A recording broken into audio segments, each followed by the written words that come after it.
Hello guys, स्वागत है आप सभी का फिर से लिटिल खजाना में।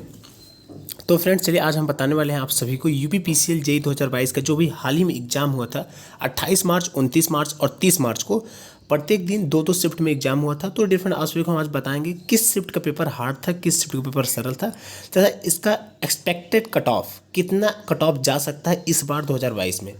क्योंकि डियर फ्रेंड, हम हर पेपर का एनालिसिस किए थे तो हमें एक अनुभव मिल गया है। क्योंकि जिस पेपर का पेज हार्ड था, तो आप सभी जानते हैं जिस पेपर का पेज मतलब हार्ड होता है और नॉर्मलाइजेशन के बाद उसका नंबर अगर कम भी रहता है तो वो सिलेक्ट हो जाता है आप सभी के यूपीपीसीएल में। तो चलिए वही हम चर्चा करेंगे और सभी को समझाएंगे किस फेज का पेपर हार्ड था, किस फेज का पेपर सरल था, किस मतलब ये पूरा ओवरऑल अगर हम देखें तो कितना एक्सपेक्टेड कट ऑफ इस बार बन सकता है, ठीक है, और किस फेज के पेपर को नॉर्मलाइजेशन मिलने का चांस रहेगा। और लास्ट में बताएंगे आप सभी का ऑफिशियल आंसर की कब से आप देख सकते हैं, या फिर बोले तो इसका ऑफिशियल साइट पे इसका लिंक कब एक्टिवेट हो जाएगा, इसको भी, इस डेट को भी हम बताएंगे एकदम क्लियर, ठीक है। तो इसका ऑफिशियल आंसर की भी आउट हो चुका है, उसको भी हम सभी को हम दिखाएंगे और समझाएंगे। बस वीडियो को आप लोग पूरा लास्ट तक देखते रहिएगा। तो चलिए वीडियो को स्टार्ट करते हैं। पर उससे पहले डियर फ्रेंड की बात और करना चाहेंगे, अगर आप चैनल पर नए हैं और टेक्निकल स्टूडेंट है, कहने मतलब पॉलिटेक्निक करके यूपीपीसीएल या फिर टेक्निकल वैकेंसी की तैयारी करते हैं, तुरंत चैनल को सब्सक्राइब कर लीजिए ताकि आप सभी को ऐसे ही टेक्निकल से रिलेटेड हर प्रकार का नोटिफिकेशन अपडेट मिलता रहे। तो ठीक है, चलिए स्टार्ट करते हैं वीडियो को। तो डियर फ्रेंड, बताना चाहता हूँ आप सभी का पेपर 28 मार्च, 29 मार्च और 30 मार्च को हुआ था, ठीक। उसमें भी से भी दो दो शिफ्ट में पेपर हुआ था। तो चलिए पहले हम उठाते हैं 28 मार्च का फर्स्ट शिफ्ट। तो ये हम बताना चाहता हूँ 28 मार्च का जो फर्स्ट शिफ्ट था वो सबसे हार्ड था। आप सभी के 6 फेज जो हुए हैं सबसे अगर हार्ड देखा जाए तो 28 तारीख का फर्स्ट शिफ्ट था, ठीक। उसके बाद 28 तारीख का जो सेकेंड शिफ्ट था ये फर्स्ट वाले शिफ्ट से थोड़ा कम हार्ड था, मतलब ये आप बोल सकते हैं इससे कम मतलब हार्ड था ये, लेकिन हार्ड ये भी था। इन मतलब 4 की अपेक्षा ये जो अभी आगे के जो 4 हैं, 4 फेज हैं, इनकी अपेक्षा सेकेंड शिफ्ट भी हार्ड था, ठीक। उसके बाद आ जाते हैं हम 29 मार्च के। 29 मार्च में फर्स्ट शिफ्ट देखा जाए तो एक मीडियम था, एवरेज था, क्योंकि और हाँ लास्ट में बताएंगे इस बार कौन कौन सा सब्जेक्ट इंक्लूड किया गया है। तो 29 मार्च का जो फर्स्ट शिफ्ट था वो भी एक प्रकार से देखा जाए मीडियम था। 29 मार्च का सेकेंड शिफ्ट भी मीडियम था। उसके बाद 30 मार्च का जो फर्स्ट शिफ्ट था वो नियर अबाउट इन्हीं दोनों के इक्वल था, इन्हीं दोनों के इक्वल था, ठीक। या फिर इनसे थोड़ा सा कम मान सकते हो आप 30 मार्च के फर्स्ट शिफ्ट को, ठीक। उसके बाद 30 मार्च का जो सेकेंड शिफ्ट था ये काफ़ी ईजी था, ये सबसे ईजी था जितना भी पेपर हुआ है। ये 2 2 4 5 5 फेज मतलब 6 फेज में से सबसे अगर कोई इजी पेपर था तो सेकेंड शिफ्ट का पेपर था 30 मार्च का, ठीक। चलिए अब हम बात करते हैं कि किस फेज के पेपर को नॉर्मलाइजेशन मिलने के चांसेस रहेंगे सबसे ज़्यादा।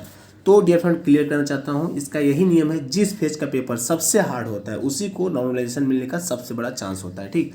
तो फर्स्ट शिफ्ट के स्टूडेंट को सबसे ज़्यादा चांस मिलेगा नॉर्मलाइजेशन होने का। अगर इस फेज के पेपर में स्टूडेंट का अगर 120 125 नंबर भी आते हैं तो उसका होने का पूरा पूरा चांस रहेगा, ठीक। उसके बाद थोड़ा नॉर्मलाइजेशन मिलने का चांस रहेगा सेकंड शिफ्ट के पेपर को भी, और मे बी 29 तारीख के भी फर्स्ट शिफ्ट के पेपर को भी मिल सकता है, ठीक है। लेकिन इनका क्लियर नहीं है, लेकिन इनका तो एकदम क्लियर है, 100% इनको नॉर्मलाइजेशन नंबर मिलेगा इस बार, ठीक।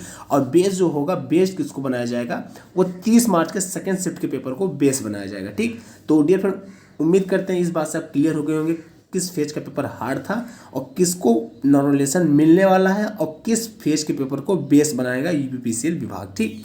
तो चलिए अब हम बात कर लेते हैं कट ऑफ की। इस बार आप सभी का यूपीपीसीएल 2022 जो मार्च में पेपर हुआ है आप सभी का, इस बार एक्सपेक्टेड कट ऑफ क्या बनने वाला है तो हम बताते हैं। तो देखिए जनरल का 152 ±5। देखिए क्योंकि इस बार 2021 की अपेक्षा वैकेंसी भी कम थी और पेपर पैटर्न भी काफ़ी चेंज किया था। खैर पिछली बार तो पीएलसी स्काडा जोड़ा था, इस बार अगर हम बात करें तो आप सभी का पीएलसी स्काडा के साथ साथ आउटर सब्जेक्ट की हम बात करें तो मैथ के क्वेश्चन दिए थे, मैथ के साथ साथ इन्वायरमेंट के भी क्वेश्चन आप सभी के एग्जाम में दिए थे। उसके साथ साथ आईवीडी के भी कुछ क्वेश्चन आए थे। ये मतलब ऐसे क्वेश्चन थे जो मतलब ऐड किए गए हैं इस बार। पिछली बार तो पीएलसी ऐड किया गया था, लेकिन इस बार पीएलसी, मैथ और इन्वायरमेंट के क्वेश्चन ऐड किए गए हैं, ठीक। अब चलिए हम बात कर लेते हैं कट ऑफ की।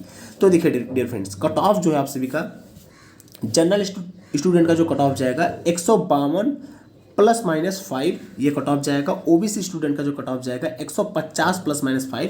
देखिए +-5 लिखने का मतलब बस ये है कि अगर 150 हम लिखे हैं तो +-5 मतलब है 145 से लेकर के 155 के बीच में आप सभी का कट ऑफ होगा, इसके मतलब बाहर कट ऑफ नहीं जाएगा, ठीक है। ज़्यादातर आप लोग ये मतलब परसेंटेज अपना एक्सपेक्टेड कट ऑफ की तरफ इस तरफ झुकाइएगा कि +5 की तरफ, -5 की तरफ नहीं। जैसे ओबीसी का 150 ±5 है, तो 150 से 155 आप ज़्यादा समझिए, क्योंकि वैकेंसी कम थी तो इस बार का कट ऑफ और हाई जाने वाला है। ठीक, चलिए बात और वैकेंसी और लड़के फॉर्म भी बहुत ज़्यादा अप्लाई किए थे, जैसा कि पिछली बार इतने पेज में पेपर नहीं हुए थे, इस बार 6 पेज पेपर हुए हैं।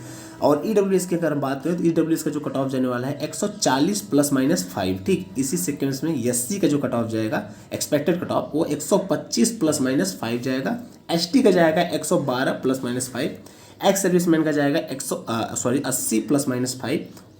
और जाएगा आप सभी का पीएच की अगर हम बात कर लें, पीएच का जाएगा 116 ±5। ठीक, और डीएफएम तो जो डिफेंस से रिलेटेड स्टूडेंट होते हैं, ये थोड़ा ओ की तरह लग रहा है तो इसको आप डी समझिएगा, ये डी है। ठीक है, तो इनका जो कट ऑफ जाएगा एक्सपेक्टेड वो 92 ±5 जाएगा कट ऑफ इनका। ठीक, तो चलिए ये तो रहे कट ऑफ की हम बात कर लिए, और फेज का भी हम बात कर लिए, किस फेज का पेपर हार्ड था, किस फेज का पेपर सरल था, किसको नॉर्मलाइजेशन मिलने वाला है, सारा चीज़ बात कर लिए। अब लास्ट में बचा आप सभी का कि आप सभी का आंसर की ऑफिशियल आंसर की कब आएगा। तो डेफिनेटली बताना चाहता हूँ ऑफिशियल आंसर की आउट हो चुका है, इसका ऑफिशियल नोटिफिकेशन है हमारे पास। तो चलिए इसके आंसर की पे चलते हैं, आप सभी को डेट दिखाते हैं किस डेट को आप सभी का आंसर की डाउनलोड होने लगेगा। ठीक है, तो उसका लिंक भी अपने डिस्क्रिप्शन बॉक्स में दे देंगे, ऑफिशियल आंसर की का डाउनलोड करने का, उसको भी आप लोग डाउनलोड कर सकते हैं। और हाँ, एक बात और फिर कहना चाहेंगे, अगर आप चैनल को भी तो सब्सक्राइब नहीं किए हैं और टेक्निकल स्टूडेंट है, कहने का मतलब खासकर इलेक्ट्रिकल स्टूडेंट हैं और पॉलिटेक्निक किए हैं, तुरंत चैनल को सब्सक्राइब कर दीजिए, क्योंकि डेफिनेट आप सभी के लिए हम रोज कुछ ना कुछ नोटिफिकेशन अपडेट किसी न किसी वैकेंसी से हम लाते रहते हैं। तो आपने अगर हमारे चैनल को अभी तक सब्सक्राइब नहीं किया, तुरंत ही चैनल को सब्सक्राइब करके हमसे जुड़ जाइए। तो चलिए हम दिखाते हैं आप सभी को अपना आंसर की आप सभी को कैसे चेक करना है, और इसका आंसर की कब से मतलब कब से डाउनलोड होने लगेगा। वैसे इसका ऑफिशियल साइट पर लिंक एक्टिवेट हो चुका है, लेकिन अभी से डाउनलोड नहीं हो रहा है। डेट अगर हम बताएं तो 4 तारीख से सुबह से इसका आंसर की आप डाउनलोड कर सकते हैं। चलिए इसके ऑफिशियल साइट पे चलते हैं, आप सभी को आंसर की वाले बॉक्स में दिखा देते हैं एकदम क्लियर। ठीक, तो जैसा कि आप देख सकते हैं हम Uttar Pradesh power corporation limited UPPCL के ऑफिशियल साइट पे आ चुके हैं आंसर की पर। और जैसे नीचे चलते हैं तो आप यहाँ पे रीड कर सकते हैं। देखिए ये आउट हो चुका है, आप अभी इसको नहीं डाउनलोड कर सकते हैं, इसका लिंक मैं डिस्क्रिप्शन बॉक्स में दे देंगे। तो 4 तारीख को इसको आप डाउनलोड कर सकते हैं। इसके यहाँ पे देखिए साफ साफ लिखा रहा है, देखिए उम्मीदवार इस लिंक पर 4/4/2022 10 AM से 7/4/2022 11:55 PM तक आपत्ति प्रस्तुत कर सकते हैं। उसके बाद आपत्ति के प्रस्तुत करने के लिए यह लिंक उपलब्ध नहीं होगा। तो ये जो देखिए, उम्मीदवार केवल इस लिंक के माध्यम से प्रश्न पत्र या उत्तर कुंजी में आपत्ति प्रस्तुत कर सकता है, किसी भी अनमोड साधन चैनल के माध्यम से द्वारा आपत्ति पर विचार नहीं किया जाएगा। ठीक है, तो आप 4/4/2022 से अपना आंसर की डाउनलोड कर सकते हैं। अभी नहीं, अभी तो आज आप सभी का कितना डेट है, 2 तारीख है, मतलब कल 3, परसों से 10 बजे सुबह से आप अपना आंसर की चेक कर सकते हैं। तो चलिए हम थोड़ा दिखा भी देते हैं कि अभी देखिए नहीं खुलेगा, डेस्कटॉप मोड में हम कर लेते हैं और यहाँ पे किसी कैंडिडेट का रोल नंबर वगैरह फिल कर लेते हैं। तो चलिए अब इसको हम, क्योंकि चेक करना भी ज़रूरी है ना, क्योंकि यहाँ पे लिख तो रहा है कि 4 तारीख से खुलेगा, लेकिन चेक कर लेते हैं अपने लोग, एकदम क्लियर हो जाएंगे।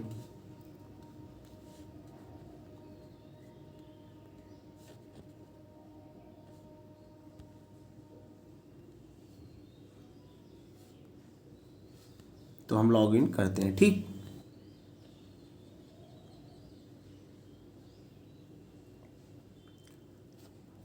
तो ये देखिए प्रोसेसिंग ले लिया, लेकिन अभी यहाँ पे एडमिट का आंसर की नहीं शो कर रहा है। देखिए आपका ये खुल रहा है पूरा, लेकिन एडमिट कार्ड जब एडमिट कार्ड नहीं, आंसर की जब आप सभी का आ जाएगा तो यहाँ पे आंसर की ऐसे लिखने लगेगा। ठीक है, यहाँ साइड में, लेकिन अभी ऐसा कुछ नहीं लिख रहा है। ठीक, तो ये 3 डॉट पे भी हम चेक कर लेते हैं। देखिए ऐसा कुछ नहीं, यहाँ पे लॉग आउट चलिए हम कर देते हैं इनका।